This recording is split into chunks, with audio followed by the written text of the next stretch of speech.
వైజాగ్లో క్లైమేట్ అయితే మామూలుగా లేదు. దానికి తోడు ఈ తుఫాను చాలా చల్లగాలి వస్తుంది. బయటికెళ్ళి ఏమైనా తిందామంటే ఆకలి అయితే అవుతుంది. సో ఏం చేయాలో తెలియక డీమార్ట్ నుంచి తెచ్చుకున్న ఇన్స్టెంట్ పాప్కార్న్ ప్యాకెట్స్ అయితే కుక్ చేసుకొని సిరీస్ ఏదైనా చూసుకుంటే బెస్ట్, బయటికి వెళ్ళి తిరిగే కంట అనిపించింది. బికాస్ బయటికి వెళ్తే చల్లగాలికి ముక్కు బాగా పట్టేస్తుంది అనమాట. సో అందరికీ తెలిసినట్టే పాప్కార్న్ 2 మినిట్స్లో రెడీ అయిపోతుంది. ప్యాన్లో వేసుకొని రోస్ట్ చేసేసి మూత పెట్టేస్తే అదే అయిపోతుంది అనమాట.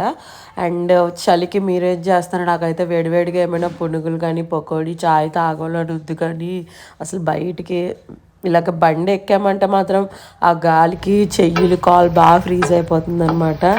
సో పాప్కార్న్ అయితే రెడీ అయిపోయింది. ఇది ప్లేట్లోకి సర్వ్ చేసుకొని హ్యాపీగా టీవీ ఆన్ చేసుకొని దుప్పటి కప్పుకొని హాట్‌స్టార్‌లోని బిగ్ బాస్ చూసుకున్నాను అనమాట.